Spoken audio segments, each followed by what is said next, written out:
So hey guys, welcome back to another breakdown video of Swallowed Star. और आज के इस ब्रेकडाउन वीडियो को स्टार्ट करने से पहले गाइस मैं क्लियर कर दूं कि नहीं, तुम्हारा स्पीकर खराब नहीं है, बस मेरा गला और मूड दोनों खराब है यार। मैं आज की वीडियो को स्किप करना चाहती थी, बिल्कुल मन नहीं था, लेकिन काम किसी के लिए नहीं रुकता यार। एक दिन आप इसे स्किप कर दो, अगले दिन आपको स्किप कर देगा। लिटरली मूड बहुत ऑफ है, बहुत बहुत ज्यादा। मैं ही जानती हूँ कि मैं ये वॉइस ओवर कैसे कर रही हूँ। चलो फिर वीडियो को शुरू करते हैं। और गाइस, तुम में से जिन लोगों ने अब तक प्रीवियस ब्रेकडाउन वीडियो को चेकआउट नहीं किया है तो जाके कर लेना, तभी जाके तुम्हें अब ये जो स्टोरी कंटिन्यू करने वाले ना इस वीडियो में, तभी वो समझ आएगा। और मैं कल के वीडियो में बता चुकी हूँ कि यार मैं सिर्फ आनिया एक्सप्लेनर और आनिया एक्सप्लेन्स, ये दो जो चैनल है ना जो मेरे अपने नाम पे है, मैं बस इन्हीं दोनों चैनल पर एक्टिव हूँ। और बाकी जहाँ पर भी मैं इससे पहले बिलोंग करती थी वहाँ से मेरा कोई लेने देना नहीं। लिटरली यार मेरे साथ स्कैम हुआ है। इसका मतलब ये नहीं कि तुम उस चैनल पर जाकर कुछ भी ऐसी वैसी हरकत करो, बस यार वो मतलब मेरी एक याद है, उसमें मैंने इतना मेहनत किया है, मैं नहीं चाहती कि ऐसे ही उस चैनल को कुछ भी हो जाए। तो तुम लोग उस चैनल को जाके यार रिपोर्ट मत मार देना, एक याद बनी रहने दो, ताकि उस पे जो दूसरे बंदे काम करने आए, जो कुछ भी करे, जिन्होंने भी भाई मेरे से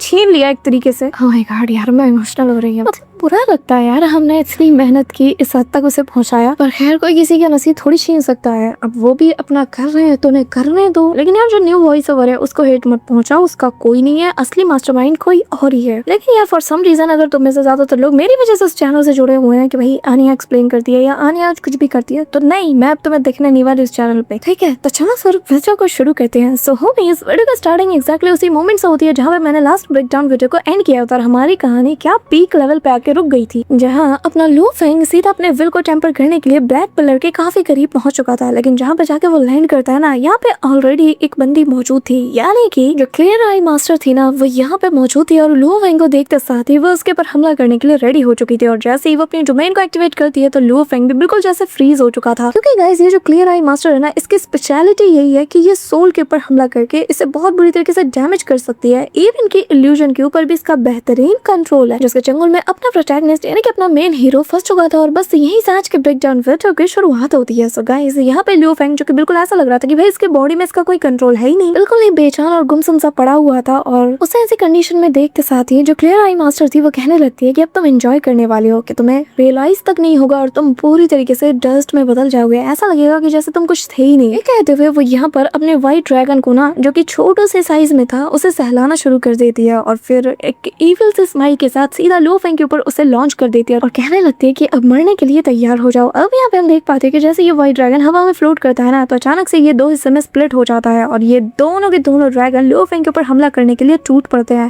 भाई अब क्या सीन आने वाला है गाइस। यहाँ पे हम देख पाते हैं कि जैसे जैसे ये ड्रैगन उसकी तरफ बढ़ रहे थे, तो यहाँ पे जो क्लियर आई मास्टर थी वो हंसने लगती है, बहुत ज्यादा कॉन्फिडेंट थी कि बस अब थोड़ी देर में वो यहाँ पे लू फेंग को मार देगी, निपटा देगी। लेकिन तभी यहाँ लू फेंग को देख पाते हैं जो कि काफी क्लोज आ चुका था और यहाँ पे एक गहरी सांस लेता है, जिसके बाद भाई ये आंखें देखो जरा, वो अपनी आईज ओपन करता है फुल किलिंग इंटेंट। और यहाँ पलक झपकते ही सेकंड के आधे हिस्से में अपने आर्मर को एक्टिवेट करते साथ ही अपनी क्लॉ के साथ रेडी था इस ड्रैगन की धज्जियां उड़ाने के लिए। यहाँ पे ड्रैगन भी बिल्कुल मैसिव साइज में आ चुके थे, जिसके बाद लू फेंग का ये सिग्नेचर अटैक। और यहाँ जैसे ही वो अपने हाथ को फेरता है ना, ऐसे खतरनाक से क्लॉ अटैक हो चुका था, इतना खतरनाक ये स्लैश अटैक था कि यहाँ पर लिटरली इनके पीसेस हो जाते हैं। और ऐसे पीसेस में होते साथ ही ये नथिंगनेस में बदल जाते हैं, जिसके चलते एक ह्यूज सा एनर्जी इंपैक्ट भी यहाँ पे देखने को मिलता है। और ये देखते साथ ही भाई जो क्लियर आई मास्टर थी उसके होश उड़ चुके थे, वो खुद जो कि यहाँ पर अपने डोमेन को लेकर बहुत ज्यादा घमंड में थी, बिल्कुल केयरलेस हो चुकी थी। सेकंड के आधे हिस्से में बिल्कुल डिफेंसिव मोड में आ जाती है। लू फेंग ने इसके डोमेन तक को डिस्ट्रॉय कर दिया था और वो हैरानी के साथ मन में कहती है कि कैसे। लेकिन वो उससे पहले की कुछ समझ पाती, लू फेंग उसके मुंह के पास आकर एक मुक्का जड़ता है इसके फिस्ट पे और एक सिंगल स्ट्राइक से वो उसे फ्लाइंग जेट बना चुका था। लेकिन तभी वो खुद को मैनेज कर लेती है और इमीडिएटली यहाँ पर लू फेंग के ऊपर अपने मल्टीपल क्लियर आई के जरिए से उसके ऊपर हमला करती है। और ये अटैक जो थे ये लेजर से भी ज्यादा शार्प और काफी ज्यादा तेज थे, लेकिन लू फेंग इनसे डॉज करते हुए उसके करीब जा रहा था और उतना ही ज्यादा वो उसे फॉलो करते हुए उसके ऊपर हमला इंटेंस कर देती है। यहाँ पे तभी भाई दोनों के बीच क्या लेवल की हाथापाई होती है। लिटरली लू फेंग उसे ना यहाँ पे उठा के मार रहा था और इतनी बुरी तरीके से पीटता है ना, और कहने लगता है कि तुम्हें क्या लगता है कि तुम्हारे जैसे एक मामूली सी पर्सन मुझे मार सकती है? इतना घमंड कब से आ गया? दिन में सपने कब से देखने लगी? लिटरली भाई उसे मार के घुटनों के बल ला दिया था उसने, वो बिल्कुल बोल ही नहीं पाती, इतनी तेजी से लू फेंग उसके ऊपर हमला कर चुका था। अब तभी लू फेंग का मन नहीं भरता, हवा में जंप करते हुए दोनों मुक्के सीधा उसके पेट में लैंड करने वाला था, लेकिन तभी वो उसके हाथ पकड़ लेती है। लेकिन मार्शल आर्ट में भी अपना लू फेंग कम नहीं है, वो यहाँ पे बैक फ्लिप मारते हुए ना उसके पेट में एक लात रख देता है, जिसके चलते वो काफी दूर गिर जाती है और लू फेंग रिलीज हो चुका था। लेकिन वो रुकती नहीं, वो भी यहाँ पे आती है और पलट के लू फेंग के ऊपर हमला करती है। लेकिन लू फेंग भाई वो बहुत ज्यादा ब्रूटली, मतलब कि यार आज जितने भी मैं अब तक लास्ट वीक से अब तक के जितने भी दोंगास मैंने ब्रेक डाउन किया ना, उसमें भाई उनके जो एमसी है यानी कि मेन कैरेक्टर यार सबके सब मतलब अलग ही लेवल पे है। वहाँ पे शियो अलग ही कांड कर रहा है फॉरेन रिलम में जाके, फिर अपना युनशी वो भी यहाँ पे बर्निंग हेवन क्लैन में को मतलब ऐसे बर्न कर रहा है। यहाँ पे ग्रेट रूलर में मूचे में अलग मचा रहा है, फिर अपना हुआ यूहा यानी कि सोल लाइन 2 का भी हीरो वो अलग ही कर रहा है। यहाँ पे वांगलिन अपना अलग ही मचा रहा है और अब लू फेंग मतलब मानना पड़ेगा यार बस शाओयान की कमी थी, वरना बाकी सारे दोंगा के जो मेन कैरेक्टर है भाई मचाते हुए आ रहे हैं। यहाँ पे तभी लू फेंग पकड़ता है ना, उसके हाथ को भाई अलग कर देता है और ये सीन बहुत ही ज्यादा कमाल का था और कहने लगता है कि तुम्हारी जो फिजिकल स्ट्रेंथ है ना, जो फिजिकल अटैक है, ये मेरे आगे कुछ भी नहीं है। भले ही तुम्हारे लॉस के ऊपर कंट्रोल अच्छा हो, लेकिन जब बात फिजिकल स्ट्रेंथ पे है ना तो तुम कुछ भी नहीं हो मेरे सामने। लू फेंग ये कहते हुए इसके ऊपर हमला करता है। वो लेडी बैरियर बना चुकी थी, लेकिन यहाँ पे वो जैसे तैसे खुद को मैनेज कर पाती है, लेकिन इसका इम्पैक्ट आसपास के सराउंडिंग्स में पड़ता है और वो पूरी तरीके से डिस्ट्रॉय हो चुका था। यहाँ पे वो उस इम्पैक्ट से काफी दूर जा गिरती है, लेकिन फिर भी लू फेंग के ऊपर वो एक हमला कर ही देती है। लेकिन लू फेंग भी अपनी शील्ड से खुद को बचा लेता है और पलट के एक स्ट्राइक सीधा उसकी तरफ बढ़ा देता है। ये जो फर्स्ट स्ट्राइक था ना, ये इतना खतरनाक था कि लिटरली उसे फ्लाइंग जेट बना चुका था। अब यहाँ पे लू फेंग रुकने वाला नहीं था, वो तो यहाँ पे चुन चुन के बदला लेने वाला था और यहाँ पे इतना कमजोर ओपोनेंट मिल जाए तो वो कैसे जाने दे सकता है। अब जितनी स्पीड से उसे यहाँ से टाटा बाय बाय किया था, उतनी तेजी से उससे भी ज्यादा स्पीड से लू फेंग उसके पास पहुंच जाता है, जो देखकर भाई बंदी ना ऐसे सांस ले रही थी कि चलो शुक्र है बच तो गई। लेकिन लू फेंग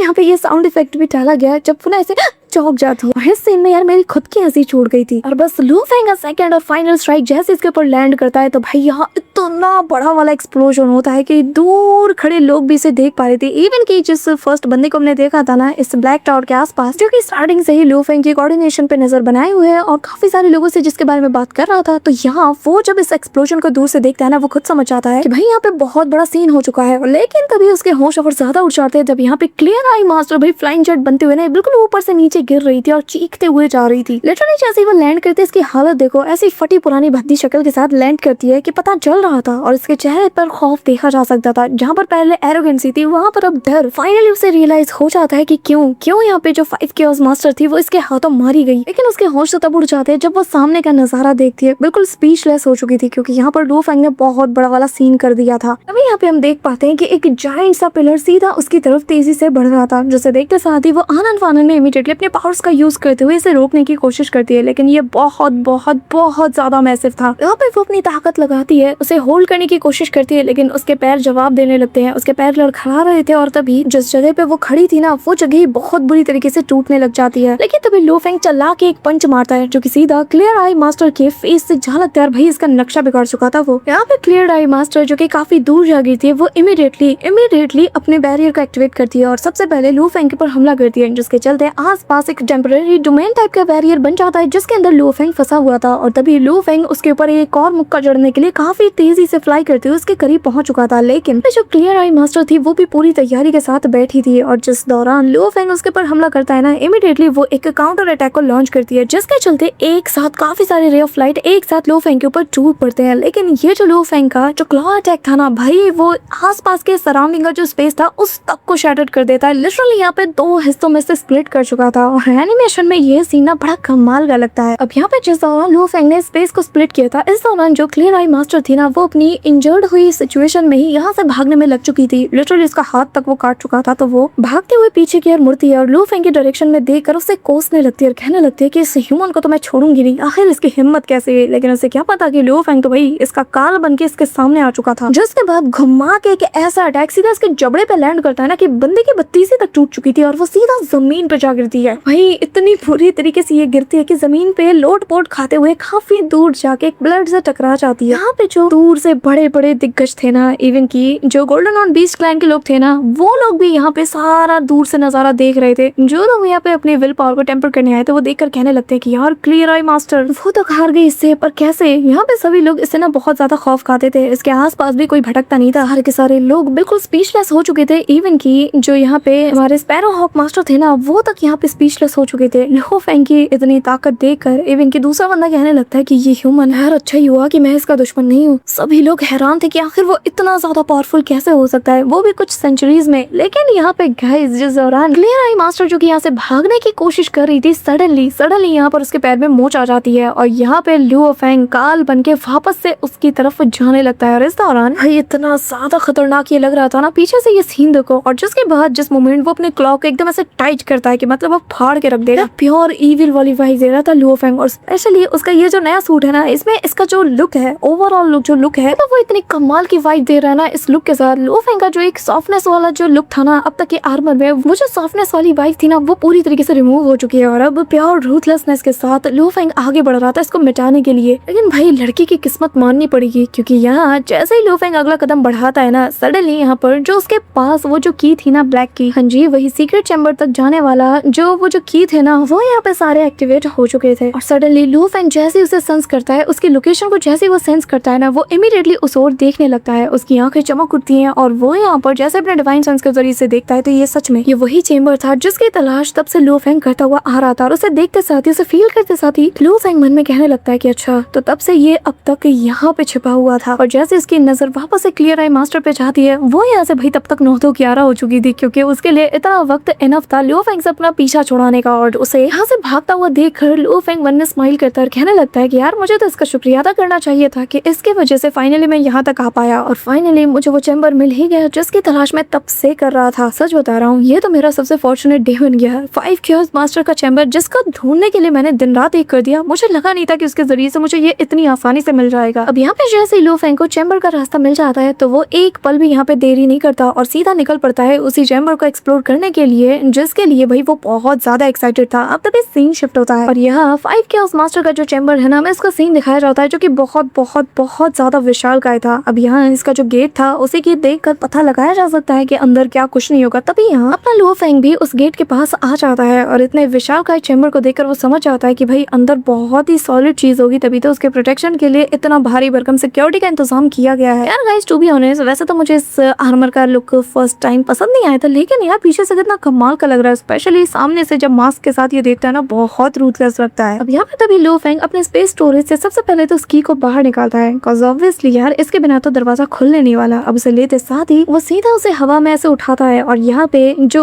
एंट्रेंस के पास यानी कि जो गेट के पास जो सिक्योरिटी मैकेनिज्म लगा हुआ था ना, इमीडिएटली उससे एक रे ऑफ लाइट निकलती है जो कि सीधा उस की से जा टकराती है और उसे स्कैन करने लगती है। इस दौरान जब ये स्कैनिंग का प्रोसेस चल रहा था ना, लुओ फेंग मन ही मन काफी ज्यादा उतावला होते हुए कहता है कि मुझे देखना है कि आखिर 5 क्योर्स मास्टर ने अपने पीठ पीछे क्या छोड़ा होगा इस चेम्बर में, ऐसी कौन सी चीज होगी जो वो अपने साथ नहीं ले गई। अब सडनली यहाँ पे धीरे धीरे करके उसकी बॉडी भी हवा में फ्लोट करने लगती है। पूरा का पूरा ये जो सिक्योरिटी मैकेनिज्म है वो लुओ फेंग तक को भी स्कैन करता है जिसके हाथ में वो की थी, और अगले ही पल वो लाइट उसी के साथ गायब हो जाती है। तो मोमेंट लाइट यहाँ से डिसअपीयर होती है, उसी के साथ अगले ही पल लुओ फेंग एक बैरियर के जरिए से एक दूसरी जगह पर पहुंच जाता है जो कि बिल्कुल जैसे अलग ही डायमेंशन में एग्जिस्ट करती होगी। जहाँ जहाँ तक उसकी नजरें जा रही हैं वहाँ तक वैसे कि वीरान और बंजर वादी नजर आ रही थी। लुओ फेंग यहाँ पे थोड़ा सा एक्सप्लोर करते हुए आगे की ओर बढ़ता है और चलते चलते वो ये जो ब्लैक टोकन सीक्रेट चैम्बर है ना, इसके बिल्कुल डीप वाले एरिया में पहुंच जाता है, जहाँ ये जो ट्रायंगुलर शेप की बड़ी बड़ी चट्टानें थी ना, ये पूरी तरीके से भरी हुई थी। जहाँ जहाँ तक उसकी नजरें जा रही हैं वो असल में वादियां नहीं थी, बल्कि ये जो ट्रायंगुलर शेप के जो चट्टानें थे ये उल्टे धसे हुए थे। यहाँ पे लुओ फेंग को भी इनकी अजीब सी शेप देखकर सवाल उठता है मन में कि आखिर ये है तो है क्या। वो यहाँ एक्सप्लोर कर ही रहा था कि तभी यहाँ पे अपनी स्वैग क्वीन बाबाता आ जाती है। अब तभी यहाँ पे बाबाता भी इस पूरे जगह को एक्सप्लोर करते हुए कहने लगते हैं कि यार ये तो बहुत ज्यादा कमाल की है, जरा इसका साइज देखो, ये कितना ज्यादा इनॉर्मस है। ये सुनते साथ ही लुओ फेंग निकल पड़ता है एग्जैक्टली उसी डायरेक्शन में जहाँ पर से उसे सबसे ज्यादा स्ट्रॉन्ग सिग्नल्स मिल रहे थे, और बाबाता भी उसे फॉलो करते हुए निकल पड़ती है। अब जैसे ही लुओ फेंग यहाँ पे लैंड करता है, उस जगह को टच करते साथ ही सडनली यहाँ पर एंशिएंट टेक्स्ट नजर आते हैं जो कि भाई मेरी डिक्शनरी के तो बाहर है। अब यहाँ पे ये जो दायरा था ना इन एंशिएंट टेक्स्ट का, ये बहुत ज्यादा बढ़ चुका था। बाबाता भी देखते साथ ही कहने लगते हैं कि जरा देखो ये जो एंशिएंट कैरेक्टर्स हैं ये तो काफी ज्यादा सरप्राइजिंग है, इवन कि ये मेरे समझ में भी नहीं आ रहा। लेकिन यहाँ पे लुओ फेंग जैसे जैसे अपने डिवाइन सेंस को फैलाता जाता है ना, उतना ज्यादा ही इसके अंदर जो एक पावरफुल विल है ना उसे फील हो रहा था। और तभी वो बाबाता को बताने लगता है कि पर मेरे साथ कुछ अलग ही केस है। भले ही मैं इन एंशिएंट टेक्स्ट का मतलब ना समझ पाऊँ कि आखिर ये कहना क्या चाह रहे, लेकिन जितना ज्यादा मैंने अंडरस्टैंड करने की कोशिश करता हूँ, जितना ज्यादा मैं देख रहा हूँ ना, उतना ही ज्यादा मैं हैरान होता हुआ जा रहा हूँ कि आखिर ये चीज है तो है क्या। और मोस्ट इम्पोर्टेंटली इसका पावरफुल विल मुझे अंदर से जैसे तोड़ रहा हो। अब तभी यहाँ पे जो ये जो जगह थी ना जिसका सेंटर था, वहाँ से कुछ एंशिएंट टेक्स्ट एक रे ऑफ लाइट बन के निकलते हैं जो कि आसमानों तक जा रहे थे, और धीरे धीरे करके एंशिएंट स्क्रोल्स भी नजर आते हैं। तभी यहाँ एक वॉइस से उसे सुनाई देती है, जहाँ पे लो फेंग से वो बंदा लो फेंग जिसके पास की है, यानी कि जो की होल्डर है, से कहने लगता है कि मैं इस सीक्रेट चैम्बर का फर्स्ट ओनर हूँ और मैं उम्मीद करता हूँ कि मेरे बाद जो भी सीक्रेट चैम्बर का फ्यूचर ओनर होगा वो मेरे बाद मेरी लेगेसी को कायम रखेगा और यहाँ पे अपने एक सीक्रेट मैसेज को भी छोड़ के जाएगा, एक ऐसा मैसेज जो कि आने वाले जो न्यू ओनर्स हैं उनके लिए गाइडेंस का काम करेगी। अब यहाँ पे ये कहते साथ ही ये जो जायंट सा फिगर बना था ना किसी एंशिएंट पावरफुल बीइंग का, वो पूरी तरीके से डिसअपीयर हो जाता है उसे जाता हुआ देखकर, और स्पेशली जो उसने वर्ड बोला था ना वो सुनकर भावता तो बहुत ज्यादा एक्साइटेड थी। तभी लो फेंग आगे बढ़ता है तो यहाँ चलते चलते वो दूसरे टाइल के ऊपर पैर रख देता है, जो कि यहाँ पर शायद सेकंड ओनर की थी, क्योंकि जैसे लो फेंग यहाँ पे पैर रखता है ना वापस से सेम फेनोमेना क्रिएट हो जाता है, वापस से एक गोल्डन रे ऑफ लाइट निकलती है। उसके साथ ही यहाँ पर एक जायंट सा फैंटम बनने लगता है जो कि पहले से कई गुना ज्यादा खतरनाक लग रहा था। यहाँ पे तभी ये जो बंदा था ना ये अपने पास से एक होलोग्राम के जरिए से एक मैप को दिखाता है और कहने लगता है कि मैंने डिसाइड किया है कि मैं मेरे पीछे कुछ मैप्स और जो ट्रेजर्स हैं उन्हें छोड़ के जा रहा हूँ, और जो कि मेरे किसी वर्दी सक्सेसर के लिए है। तो अगर तुम खुद को उस काबिल समझते हो तो ये सब कुछ आज से और अभी से तुम्हारे हुए और मेरी लेगेसी भी। अब यहाँ पे लो फेंग आगे बढ़ता है, अब सेम चीज वापस से क्रिएट होती है, एक और एंशिएंट बीइंग का यहाँ पे पोर्ट्रेट बनने लगता है और वो भी यहाँ पे लो फेंग को कुछ ना कुछ बताता है, जिनमें से एक बंदा कहता है कि अगर मैं मारा भी गया तो भी, तो जो लोग भी मेरे विल को फॉलो करते हुए यहाँ पे आएंगे तो उन्हें मेरे प्रेजेंस हमेशा फील होती रहेगी, उन्हें पता लगता रहेगा कि उनसे पहले यहाँ पे कौन आया था। अब तभी यहाँ पे एक एक करके बाकी सारे लोग बिना अपने मैसेजेस को छोड़ देते, लो फेंग इन्हें सुनते हुए आगे बढ़ता है। तभी बावाता कहती है कि असल में जिन्हें हम एंशिएंट टेक्स्ट समझ रहे हैं ये असल में एंशिएंट कार्विंग्स हैं और ये असल में मैसेजेस हैं, वो भी हमसे पहले जो भी इस सीक्रेट चैम्बर के ओनर रहे हैं उनके। अब तभी यहाँ पे लो फेंग इन सारी बातों को सुनते हुए ना एक ऐसी चट्टान के पास पहुंच जाता है जहाँ पर उसे कुछ ऐसे एंशिएंट टेक्स्ट नजर आते हैं जिन्हें की टच करते साथ ही यहाँ पर किसी के हंसने की जोर जोर से आवाज आती है, जिसके बाद वो हंसते हुए कहने लगता है कि मैं नहीं जानता कि तुम कौन हो, लेकिन तुम अगर फ्यूचर के ओनर बनने वाले हो तो तुम्हारे लिए एक बुरी खबर है यार, क्योंकि मैं तुमसे पहले आ चुका हूँ और मैंने यहाँ पे ये जो 3 डेंजरस लैंड के जो मैप है ना एंशिएंट मैप, भाई मैंने उनको चुन चुन के पकड़ के ढूंढ के डिस्ट्रॉय कर दिया है, जैसे कि generation by generation pass down किया गया था।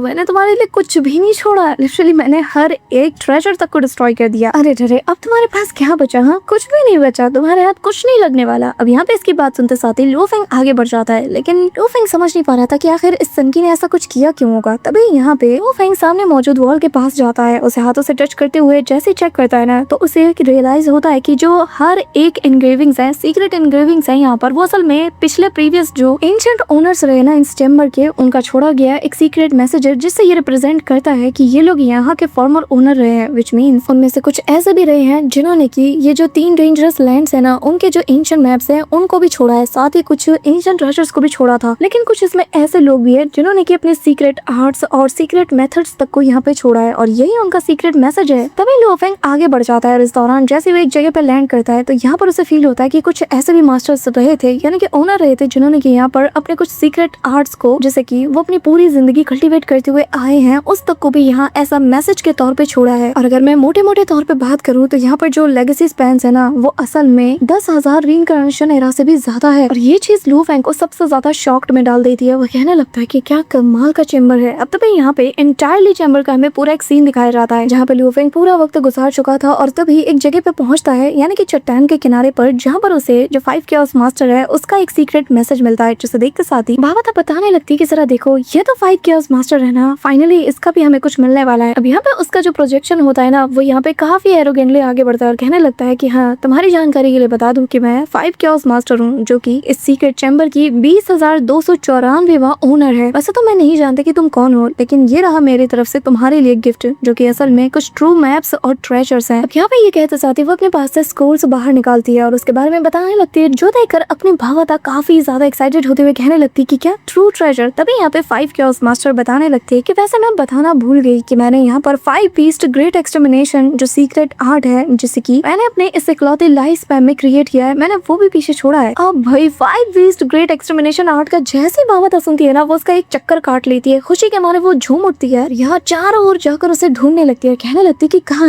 है वो। अब यहाँ पे वो लिटरली हर एक पत्थर को उठा के चेक करती है लेकिन उसे कुछ नहीं मिलता। तो यहाँ पे उसकी बात सुनते साथ ही ना जो अपना लो फेंग है वो कहने लगता है कि 5 केओस मास्टर है, उसके पास अभी भी काफी वक्त बचा है, तो मुझे नहीं लगता कि वो इतनी जल्दी अपने पीठ पीछे कोई असली ट्रेजर को यहाँ पे छोड़ के जाएगी, ये सब कुछ बस उसकी एक चाल है। लेकिन यहाँ पे लो फेंग ये जानता है कि अगर उसने कहा है तो ढूंढने में जाता ही क्या है। तो यहाँ पे वो अपनी गोल्डन कंट्री का यूज करते हुए चारों ओर अपने डिवाइन सेंस को फैला चुका था और सीधा जो ब्लैक टोकन का सीक्रेट चैम्बर है उसका जो माउंटेन टॉप वाला एरिया है ना, लो फेंग इन सबको भी भी चेक करना शुरू कर देता है। और यहाँ पे थोड़ी देर तक ही ऐसे एक्सप्लोर करने के बाद फाइनली उसे एक सर्टेन पॉइंट मिल जाता है जहाँ पर सारे कोऑर्डिनेशन आपस में लिंक कर रहे थे। लो फेंग को फाइनली वो जगह मिल जाती है जहाँ पर हल्की सी अपनी स्पिरिचुअल एनर्जी डालते साथ ही लो फेंग के सामने जो बैरियर था ना वो हट जाता है और उसे एग्जैक्टली ये जो 3 डेंजरस लैंड्स का जो मैप है ना, जैसे कि ऑलमोस्ट 900 ओनर्स ने मिलकर कंप्लीट किया था, उसका पूरा का पूरा फिगर मिल जाता है। लो फेंग जानता है कि उसके हाथ में एक ट्रेजर से भी काफी ज्यादा इंपॉर्टेंट और रेयर चीज हाथ लगी है। वो बहुत ज्यादा खुश था क्योंकि गाइस तुम भी जानते हो कि ये जो 3 डेंजरस लैंड है इनका जो मैप है ये कितना ज्यादा रेयर है। इवन कि तुम्हें याद होगा जो युआना मास्टर है उसके पास जब एक मैप मिला था जो कि पूरी तरह से कंप्लीट नहीं था, लेकिन इसके लिए इवन के जो बड़े बड़े सुप्रीम बीइंग्स थे वो तक भिड़ चुके थे। तो ये तो भाई 900 ओनर्स ने मिलकर जिसे कंप्लीट किया है वो मैप है। अब इसके हर एक लेयर को ना लू फेंग बहुत ही गौर से देख रहा था। तभी बाबा था वो भी आगे बढ़ जाती है और हर एक लेयर को एक के बाद एक चेक करती है और बताने लगती है कि ये सिर्फ कंप्लीट नहीं बल्कि ये एक अल्टीमेट मैप है, क्योंकि अगर इसके जो ओवरलैप माउंटेन है ना इनको अगर हम फॉलो करते रहे तो सबसे पहले उसे यूनिवर्स बोर्ड का मैप मिलता है, फिर टाइटल पीक रियलम का, इवन की जो इनर रीजन का जो डेप्थ वाला एरिया है जैसा कि आज तक किसी ने भी एक्सप्लोर नहीं किया है और जो कि पूरी तरीके से हिडन रहा है, उसका भी एक डिटेल मैप यहाँ पे मौजूद था। बाबा था भाई कंप्लीटली स्पीचलेस थी। गाइस वो अच्छे से समझ चुकी है कि अब लू फेंग के इस एडवेंचर का एक नया चैप्टर शुरू होने वाला है और जिसमें कि भाई हमें बहुत ज्यादा मजा आने वाला है। और गाइस इसी सीन के साथ स्वालोड स्टार के आज के इस लेटेस्ट एपिसोड का फर्स्ट हाफ यहीं पे एंड होता है। तो तुम्हें ब्रेकडाउन वीडियो कैसे लगी कमेंट में जरूर बताना। सो गाइस अगर तुम वीडियो को यहाँ तक देख रहे हो मेक श्योर कि तुम वीडियो को लाइक करके चैनल को सब्सक्राइब जरूर कर रहे हो। तो मिलते हो मैं तुमसे नेक्स्ट ब्रेकडाउन वीडियो के साथ, तब तक के लिए बाय।